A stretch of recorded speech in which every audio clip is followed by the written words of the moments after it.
like to introduce from NetAlly. Now, Julio, you're product manager there, is that correct? Yes, sir. All right, I don't think we've met before, so I'm Joel, by the way. Hey, nice to meet you. Yeah, you as well.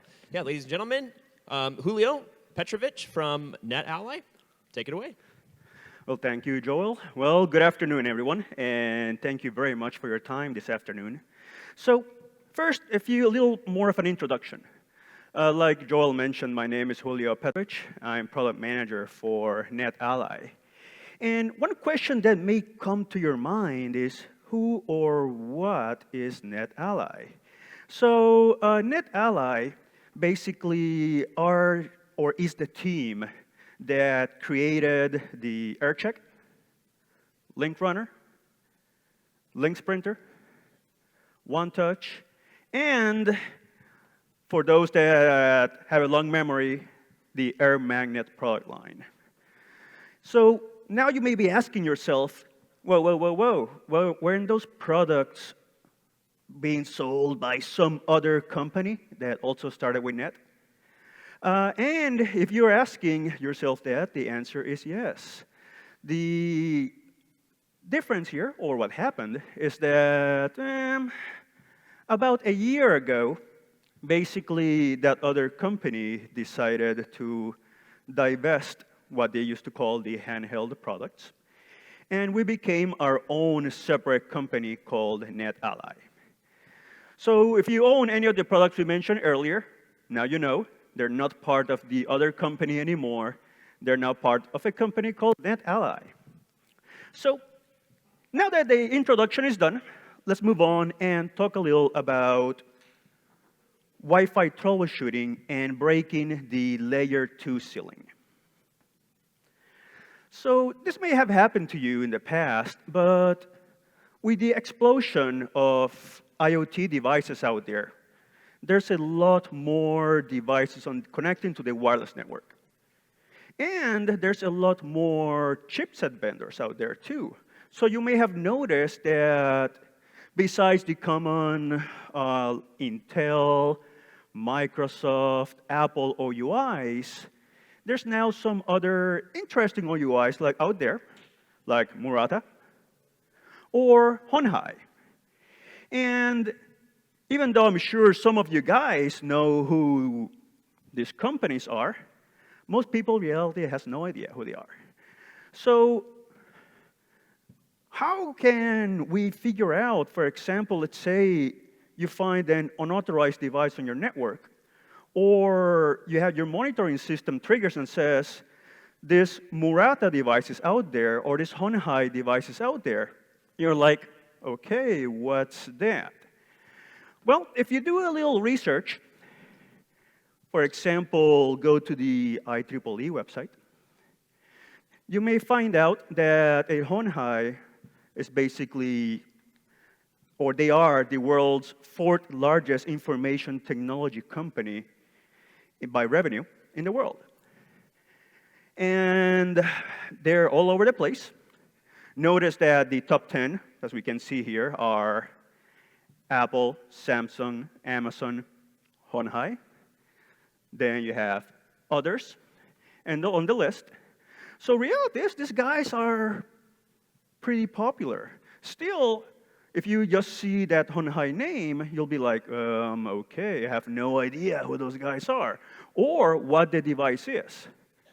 After all, even if you go here to the IEEE website, and now you know who these guys are, you still don't know what the device is. Is it a tablet? Is it a phone? Is it some other type of IoT device connected to your Wi-Fi network? And you may be wondering why, when you're looking at devices on the Wi-Fi network, you have the limitation. Think of it this way. When compared to a wired network, basically on which you could plug in a device and figure out what the device is by running different types of commands, on a Wi-Fi network, since you're limited to basically layers 1 and 2, the only thing you can see is the MAC address. So if you do a passive scan, you get the MAC address. That doesn't tell you much.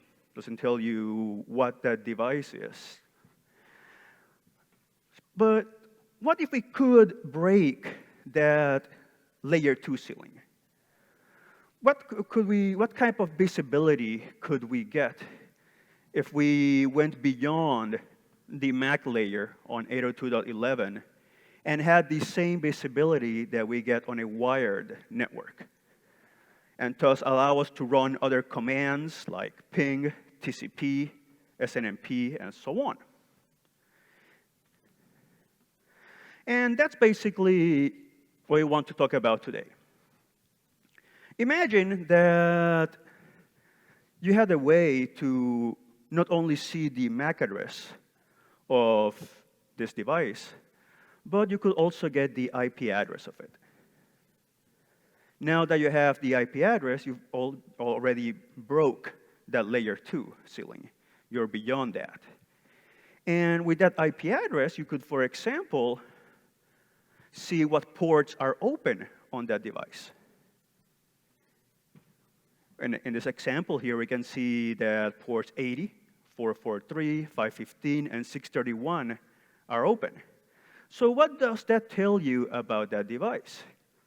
Well, if you do a little research, you can Google it, for example, you'll find out that ports 515 and 631 are basically ports used by printers. Port 80, as you guys, I'm sure know, is HTTP, or basically a web interface. So now that we have this extra visibility beyond the layer 2, using the IP address and knowing what ports are being used by this device, we now know that it's not only a Honhai device, but it's a printer. Not only that, now that you have the IP address, you can run an SNMP command, MDNS, NetBIOS, and you can also find the name of the device. So you can see that in the device, in this case, the name out there. So basically, we've gone beyond that layer 2 ceiling and gained more information about that unknown Honhai device. And now you may be wondering, that's pretty cool and stuff, but how do you break that layer 2 ceiling? Well, think of it this way, or a quick example. Let's say that you have a device that has 2 Wi-Fi radios on it. One radio will be doing a passive scan. The second radio will connect to your network. That second radio that's connected to the network can do an ARP sweep, plus a few other commands. And now it will be able to see the MAC address, the IP address of all those devices. Now you can compare, take information from radio number 1 and radio number 2, put it together, and now you know that this Honhai device is IP address X. And now you've gone beyond that layer 2, and you can run other commands that will give you more visibility on that device. Still, this is just the first part of it, just the very basics. What else could you do?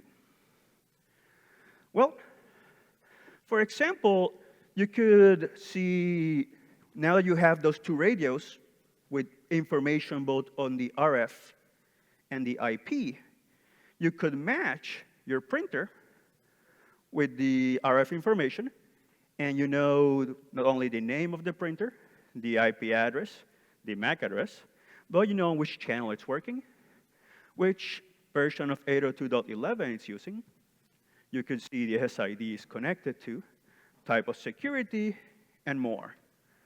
So now you get a bigger picture of what that device is, where is it connected to, and its capabilities. Beyond that, what else could you do by breaking the layer 2 ceiling? So let's say that you want to locate a specific client device. Maybe it's an unauthorized device on the network. Maybe it's a device that's causing problems.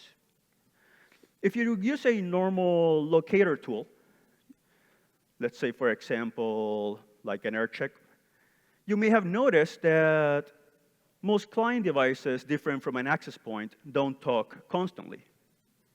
So when you try to locate a client device, like on the first picture here on your left side, you'll notice that you only get a blip every few seconds. This makes it very painful and time-consuming to try to locate client devices. But if you break the layer 2 ceiling, one thing you could do is that you could send a ping to the device and force it to respond. And now the device will constantly communicate, and you'll be able to easily track it down, because now it's sending data constantly, responding to that ping command.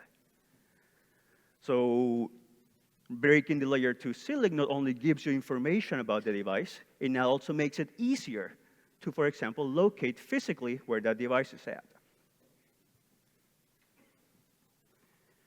Besides that, now that you broke the layer 2 ceiling, you can go beyond. And you can perform path analysis. So you know what the IP address is of the device. You can use that information to now find out not only to what access point the device is connected to, but to what switch, port, VLAN, for example, that access point is connected to. After that, you can go beyond. There's another switch. Maybe you can find the gateway, etc. So earlier, Mr. Parsons was talking about many times the problem is not on the Wi-Fi side. You may have a great Wi-Fi, but you may have a bottleneck somewhere on the wired side of the network. How do you find which part of the wired network is the bottleneck at? Is it on the switch where the access point is connected to? Is it the switch after that? Is it the gateway? Is it the service provider?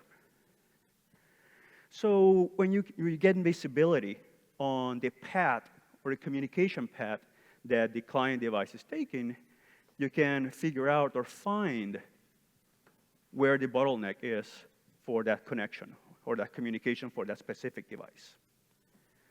So not only do you get more information about the device, now you know the path for the communication on that device, and that gives you more visibility or helps simplify locating bottlenecks on the network. And you may be wondering why this is important. Here's a few examples.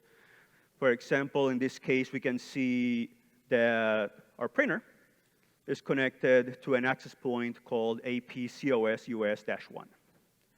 And that access point is connected to a switch called COS-DEV-SW4. And let's say that you're having performance problems, slow speeds. And you're wondering, and you look at the Wi-Fi, like we did earlier, and you notice that, well, the Wi-Fi looks good, we got good data rates, good SNR, good signal strength, utilization is low. We now suspect the problem is on the wired side. So you can take a look at the switch to which this device or through which this communication is going through. And you can look at the performance on that specific switch. What's the utilization on the switch? What type of traffic is going through the switch? And so on. Is it going to the right VLAN? Etc. So all that information is now available after breaking that layer 2 ceiling. So instead of manually trying to figure out where the bottleneck is at, with a little more visibility, just by scanning the air, you can now see or find out where that bottleneck is at. Then there's other stuff you can figure out. Here's a few examples of things you would gain visibility of if you were able to break the layer 2 ceiling. For example, you could detect problems like half-duplex interface, or packet discards exceeded, duplicate IP addresses. You could find out if you're using a bad subnet. So all that information is now available to you after breaking the layer 2 ceiling in there. So you go beyond the basic MAC address and RF information, and now you can see the full extent of the communication for a specific client device in this case. Another thing you could figure out by breaking the layer 2 ceiling is, for example, going back to our printer, we noticed that one of the open ports is port 80. Like I mentioned earlier, and as most of you guys know, port 80 is basically HTTP. So that tells you that this printer has a web interface. Now that you know that the IP address, you could just open a browser, type the IP address, and you would be able to access the web interface on that printer. So gaining this visibility gives you all that information, all that access. In this case, for example, you can see how the printer is configured, how much ink is left, and so on. And then, of course, you also have the world of SNMP. Now that you have the IP address of the device, going back to our printer, you could run SNMP commands. You could, for example, identify how many interfaces are being used by that device, how many of them are up or down. You could see more information about those interfaces. For example, in this case here, we can see the first of those interfaces, which is up, NC8700W. And you can see the speed being used, duplex information, MTU, and so on. You can also see not only the IPv4 address, but IPv6 too.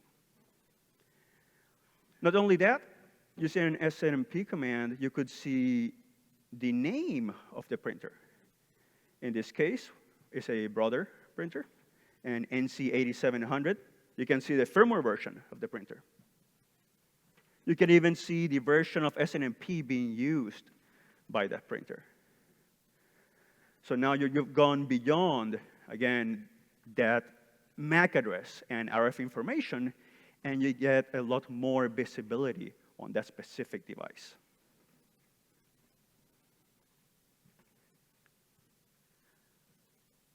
Then, now that you have all that information, like we mentioned earlier, you can tie that together. You have the RF and IP information.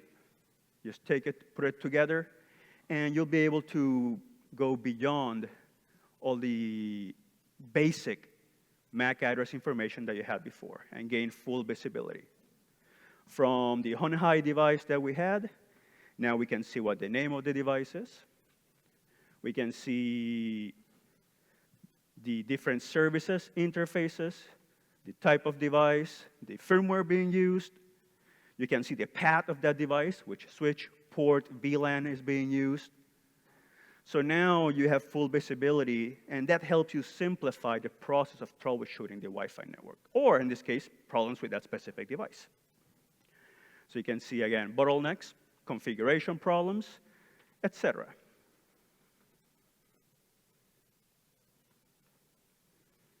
So in a nutshell, basically, if you ask me, the idea is to break the layer 2 ceiling.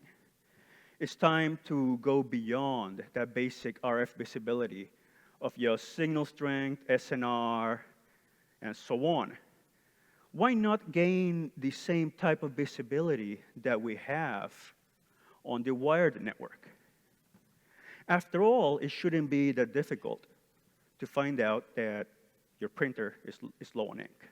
So the idea is to go beyond that MAC address, gain visibility on IP addresses, be able to use SNMP commands, MDNS, NetBIOS, coaxing, so just force the client to transmit so you can locate it easier. Go to a level 2 and level 3 topology, or basically see the path for that device. Identify different problems, not only on the wireless side, but also on the wired side of the network. Identify different services, do port scanning, and then be able to open different sessions like web, VNC, and SNMP to that specific device. And I think I was a little fairly quick in there, which is good because we're recovering some of the time we lost earlier. So I think that's all I got, guys. Any questions? Comments? Jokes? Yes? What device breaks the layer 2 boundary? So that's a very good question.